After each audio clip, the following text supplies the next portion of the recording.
Hello नमस्कार, मैं हूँ आशीष और मैं आपका वेलकम करता हूँ इंडिया फर्स्ट में। अगर इस टॉपिक के ऊपर आपने बात नहीं की तो भाई भारत को एक लंबी बीमारी होने वाली है। भारत एक स्वीट स्पॉट में है, डेमोग्राफिक डिविडेंड है, हम यंग हैं, हम प्रोडक्शन कर सकते हैं, हम भाई सर्विसेज में जा सकते हैं, एआई में जा सकते हैं। बट अगर भारत की सारी पॉलिटिकल पार्टीज ने इसी तरीके से डोल आउट्स बांटना कंटिन्यू किया, एक दूसरे से ऐसे ही compete कर करके बढ़िया पैसे बांटते रहे, तो भाई इंडिया को ये अंदर से खोखला कर रहे हैं। This is as good as killing India softly. Pan India problem SC hits out at freebies, asks parties to rethink. Now आपको लग रहा होगा भाई फ्रीबीज और सब्सिडीज में क्या डिफरेंस है।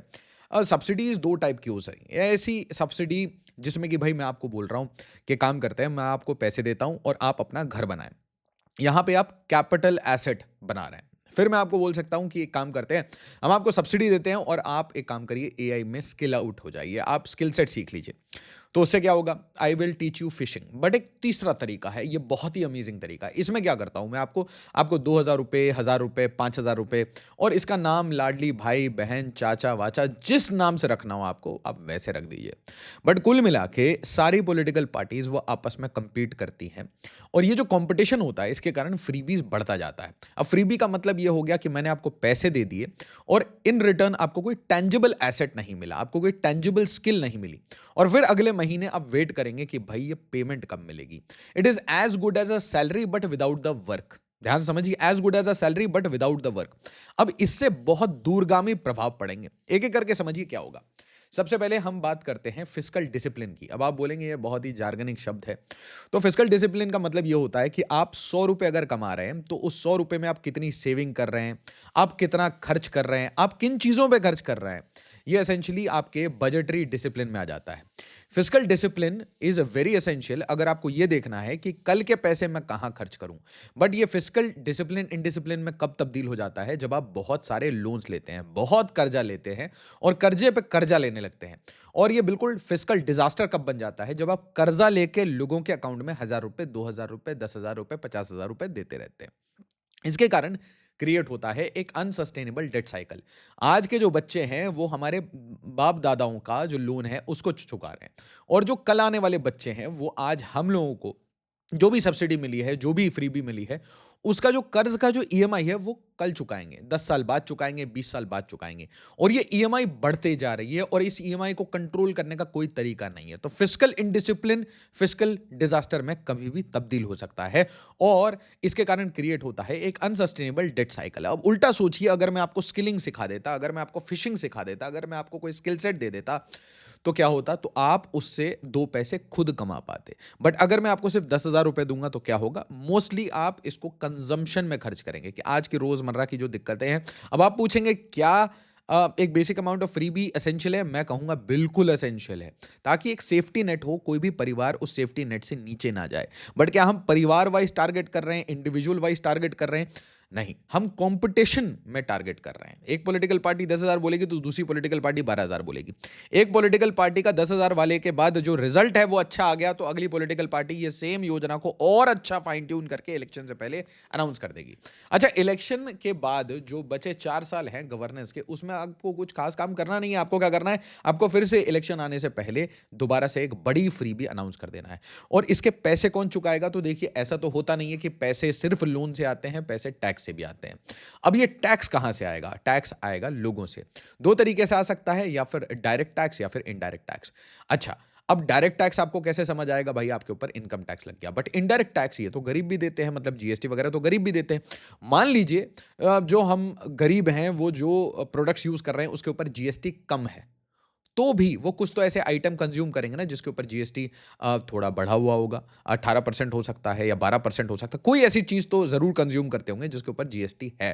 तो इसका मतलब कुल मिला के ऑल इंडिया, इंडिया में चाहे बांग्लादेशी भी रहें वो भी जीएसटी देते हैं, ध्यान से समझ लीजिए। दूसरी चीज आ जाती है भाई डायरेक्ट टैक्सेशन। डायरेक्ट टैक्सेशन मतलब इनकम टैक्स, अब आप 12,75,000 तक तो इनकम टैक्स दे नहीं रहे, बट उसके बाद आपके ऊपर एक डिसाइसिव टैक्सेशन लगना शुरू हो जाती है। और अगर गलती से आपने 30 लाख 40 लाख ऐसा कमा लिया, तो धीरे धीरे आप जितना कमाते जा रहे हैं, आप जितना संपन्न होते जा रहे हैं, उतना ज़्यादा प्रोपोर्शन ऑफ टैक्स आपके ऊपर बढ़ता जाएगा। और उसके ऊपर से अगर आप कोई सिन गुड ले लें, थोड़ी लग्जरी आइटम ले लें, क्योंकि आप ज़्यादा कमा रहे हैं, तो उसके ऊपर भी आपकी टैक्सेशन बढ़ती जाएगी। तो ऐसा नहीं है कि ये जो फ्री भी आपको मिल रहा है, इसका कोई बर्डन नहीं पड़ रहा, इसका बर्डन पड़ रहा है डायरेक्ट टैक्स पे भी, इनडायरेक्ट टैक्स पे भी और लोन पे भी। तो तीनों जगह बराबर आपके ऊपर वो हो रहा है। अच्छा, इसके कारण एक और प्रॉब्लम आती है, डिस्टॉर्शन। आपकी प्रायोरिटीज क्या है? आपकी प्रायोरिटीज ये है कि मुझे वोट मिलना चाहिए, और वोट मिलने के लिए मैं पैसे आपको दे रहा हूं एक तरीके से बजट से। तो इसका मतलब क्या होगा कि मैं आपको टेबल देने के जगह, आपको स्किल देने के जगह, एआई सिखाने की जगह मैं आपको पैसे दे दूंगा। आप वोट तो दे देंगे, बट आपको कोई रिटर्न ऑन इन्वेस्टमेंट नहीं मिला, और साथ ही साथ जो पैसे खर्च कर रहा है, मतलब भारत सरकार, उसको भी कोई रिटर्न ऑन इन्वेस्टमेंट नहीं मिला। तो आपकी जो बजटरी प्रायोरिटीज हैं, वो केपेक्स साइकिल से, इंफ्रास्ट्रक्चर ग्रोथ से, या फिर रिसर्च एंड डेवलपमेंट से। और बहुत सारे बच्चे ये क्वेश्चन पूछते रहते हैं, हम इसके ऊपर आर-एन-डी क्यों नहीं करते, उसके ऊपर आर-एन-डी क्यों नहीं करते? क्योंकि हमें भाई इलेक्शन साइकिल, और बार बार कभी स्टेट का इलेक्शन हो जाएगा, कभी सेंटर का इलेक्शन होगा, कभी इस स्टेट में, कभी उस स्टेट में। तो हर साइकिल में हम सब्सिडीज और फ्रीबीज दे रहे हैं, और उस फ्रीबीज के जगह हम कोई स्किल सेट नहीं दे रहे हो। हमारी जो डिस्टॉर्शन है वो मैसिव है, क्योंकि केपेक्स से, कैपिटल एक्सपेंडिचर, एक टेबल ले लीजिए, एक माइक ले लीजिए, एक लैपटॉप ले लीजिए, क्या हुआ? Capital expenditure. बट हम जाके एक जाके रेस्टोरेंट में 20,000 का खाना खा लें, उससे क्या मिलेगा? कुछ नहीं मिलेगा। उसी तरीके से मैं आपको 10,000, आपकी पूरी फैमिली को सेफ्टी नेट दे देता हूं पर मंथ, बट अगर मैं आपको 20,000 दूंगा, तो आप क्या करेंगे? आप उल्टी सीधी चीजें करने लगेंगे, आप नौकरी करना छोड़ देंगे। तो इसके कारण डिस्टॉर्शन मार्केट में भी आ जाता है, और डिस्टॉर्शन आपकी जो बजटरी प्रायोरिटीज है उसमें भी आ जाता है। अच्छा, अब एक बात बताइए कि अगर मैं आपसे पैसे लेता हूं, आपके मैं कर्ज में दबा हुआ हूं, आपने मुझे पैसे दिए 10,000 रुपए, ठीक है? तो अब मैं आपसे क्वेश्चन भी कम पूछूंगा कि भाई 10,000 रुपए मिल गए ना महीने के, कोई बात नहीं, फटी हुई सड़क है, या सड़क की क्वालिटी खराब है, कोई बात नहीं, अगर सामान गिर रहा है, कोई बात नहीं, अगर आपके इंफ्रास्ट्रक्चर में कोई भी फैलेसी है, आपकी अर्बन गवर्नेंस में, आपकी रूरल गवर्नेंस में कोई भी फैलेसी है, आप क्या बोलेंगे कि भाई क्या ही फर्क पड़ता है? इसके बाद ये कंपटीशन है, जब भी पॉलिटिकल पार्टीज वो एक दूसरे की फ्रीबीज को देखते हैं, तो वो स्टडी करके एक नई कंपटीशन में एक नया फ्रीबी बना देते हैं। तो ये रुकेगा कब? कभी नहीं, क्योंकि कंपटीशन है। दूसरा प्रॉब्लम ये है सब्सिडीज के साथ, एक इन जनरल प्रॉब्लम क्या है? और देखिए, अभी आपको लग रहा होगा ये सब बातें मैं कह रहा हूं, नीति आयोग कह चुका है, रिजर्व बैंक ऑफ इंडिया कह चुका है, इकोनॉमिक सर्वे इस साल का कह चुका है, अब सुप्रीम कोर्ट ने भी कह दिया। तो आप मतलब ये चीजों को समझिए, ये बहुत फंडामेंटल गवर्नेंस के इशू है। तो अब मैंने आपकी सब्सिडी बढ़ाते गया, बढ़ाते गया, बढ़ाते गया, बट रोल बैक कौन करेगा? जो भी रोल बैक करेगा वो लोगों का दुश्मन दिखाया जाएगा कि भाई ये तो दुश्मन है, ये पॉलिटिकल पार्टी या पॉलिटिकल लीडर ये दुश्मन है, और दुश्मन होगा तो भाई वो इलेक्शन हार जाएगा। तो फिर से आप एक ट्रैप में फंस गए, जहां पे आप दे तो सकते हैं, वापस ले नहीं सकते। और इसके अलावा आपकी जो वर्क एथिक है एज एन इंडिविजुअल, वो खराब हो रही है, क्योंकि आपको पैसे मिल रहे हैं, तो सीखने की क्या जरूरत है? साथ ही साथ वर्क एथिक उस सरकारी जो मुलाजिम है उसकी भी खराब हो गई। वो कह रहा है भाई 4 साल में क्यों ही रोड सड़कें इसके ऊपर काम करूं, मैं आराम से करप्शन करता हूं। और एक काम करते हैं, हमारे मंत्री साहब को बता देंगे आखिरी साल में कैसी सब्सिडी देनी है। कुछ भी फ्री नहीं होता, एवरीथिंग इज पेड फॉर। तो डायरेक्ट टैक्स, इनडायरेक्ट टैक्स, हर जगह आपसे किसी ना किसी तरीके से कभी आपको बोल दिया जाएगा कि भाई रोड टैक्स लिया जा रहा है, और उसके ऊपर से टोल ले लिया जा रहा है। तो लेयर वाइज आपसे टैक्स, फीस या किसी भी तरीके से वो पैसा आपसे लिया जाएगा। और जो पैसा आज आप नहीं दे पा रहे, वो कल आपके बच्चे ईएमआई के थ्रू देंगे, क्योंकि भारत सरकार को ईएमआई तो देनी पड़ेगी अगर वो लोन ले रहा है। अच्छा, अब मान लीजिए आप इतना सारा पैसा मार्केट में डाल देते हैं, उठा उठा के आप फ्रीबीज डाल रहे हैं, तो इसके कारण इन्फ्लेशन भी आता है, बट साथ ही साथ crowding out of private investment भी हो जाता है। आप जब खुद लोन उठा रहे हैं मार्केट से, तो मार्केट में एक सर्टन अमाउंट ऑफ लोन है इंडिया के लिए, उसमें से जब भारत सरकार ही ज्यादा लोन लेने लगे और ज्यादा फ्रीबीज बांटने लगे, तो ज्यादा फ्रीबी मतलब ज्यादा लोन। और अगर भारत सरकार ने ज्यादा लोन ले लिया, स्टेट गवर्नमेंट ने ज्यादा लोन ले लिया, तो फिर किसे कम लोन मिलेगा? तो प्राइवेट सेक्टर को। अच्छा, वर्क एथिक जो कॉम्प्रोमाइज हुआ है, उसके कारण क्या होगा? लेबर रिलेशंस में प्रॉब्लम होगा। आपको लग रहा है कि भाई आपकी सैलरी 12,000 रुपए है, और 10,000 तो सरकार ही आपको दे दे रही, तो काम करने की क्या जरूरत है? घर में आराम से बैठिए, रिलैक्स करिए। तो इससे आपकी जो ओवरऑल जो कंट्री की जो यूथ है, वो भी एक तरीके से रिचार्ज करने की जगह वो डिस्चार्ज हो जाएगी। इन्फ्लेशनरी प्रेशर आ गया, और अब आप किसी और को क्या ज्ञान दे सकते हैं? अगर आप खुद सही नहीं हो, तो क्या आप किसी स्टेट को बोल सकते हैं यार तुम पैसे मत खर्च करो? अगर सेंट्रल गवर्नमेंट ये बोलेगी कि मैं फ्री बिल आ रहा है, और सेंट्रल गवर्नमेंट छोड़िए, आप दो पॉलिटिकल पार्टी लीजिए, दो पॉलिटिकल पार्टी जो बड़ी पॉलिटिकल पार्टी हैं, वो मान लीजिए इलेक्शन लड़ रही हैं, ठीक है, लोकसभा की, दोनों ने कह दिया हम फ्री भी देंगे, तो उसके बाद में वो दोनों पॉलिटिकल पार्टी की अपने स्टेट विंग को भी कह सकती हैं कि भाई फ्री भी मत बांटो, फ्री भी मत बांटो। तो कुल मिला के once given it can not be rolled back. जो खर्चा आपने कर दिया वो आपको वापस तो देना ही है, और आप रोल बैक नहीं कर सकते। कंपटीशन के कारण आप अपनी फ्री भी बढ़ाते जाएंगे। तो कुल मिला के आप एक ऐसे एरिया में फंस गए जहाँ पे there is no coming back. अच्छा, इसके साथ-साथ कभी-कभी फ्रीबीज़ को आप एक ब्राइब की तरह भी देख सकते हैं कि इलेक्शन से 3 महीने पहले, 4 महीने पहले से बड़ा-सा मैं कोई अनाउंसमेंट कर दूँगा और वो अनाउंसमेंट से क्या होगा? एसेंशियली मैंने आप 2 तरीके हैं आपका वोट खरीदने के, या तो भई मैं आपको डायरेक्ट कैश दे दूँगा या फिर एक लिकर की बॉटल वगैरह दे दूँगा, 2-4 साड़ी वगैरह दे दूँगा, ट्रांजिस्टर दे दूँगा, या फिर मैं स्टेज से खड़ा होके बोल दूँगा कि भाई जिनकी भी बेटियों की शादी होगी सबको 10 ग्राम सोने का चेन मिलेगा और 50,000 रुपए मिलेंगे शादी के लिए। उसके बाद मैं क्या कर सकता हूँ? मैं बोल सकता हूँ कि भाई जितनी भी लेडीज़ हैं उनको 10,000 रुपए मिलेंगे और एक किचन सेट मिलेगा। अब देखिए ये सारी जो चीज़ें हैं कंज़म्पशन ओरिएंटेड हैं। आज आपने पैसा दिया, कल खर्च हो गया। कुल मिला के एसेट क्रिएशन क्या हुआ? कुछ नहीं। इनफैक्ट टॉयलेट बनाना या फिर आपके रूम बनाना, आपके घर बनाना, आपके बिजली के तार डालना, प्रधानमंत्री ग्राम सड़क योजना डालना, ये एक बेटर इन्वेस्टमेंट है क्योंकि इसमें इंफ्रा क्रिएट होगा। एक्सप्रेसवे हो, हाईवे हो, प्रधानमंत्री ग्राम सड़क हो, सब जगह आपकी इंफ्रा क्रिएट हो रही है। अभी मैं बहुत सारी ऐसी वीडियोस देख रहा था जहां पे जो जल जीवन मिशन है उसकी टंकियां फट रही थी। तो आपको एक बात समझ आनी चाहिए, पब्लिक इंफ्रा जब भी बिल्ड होता है उसमें तो आपको एम्बेजलमेंट है ही, बट याद रखिए फ्रीबी में भी एम्बेजलमेंट हो जाता है। कैसे?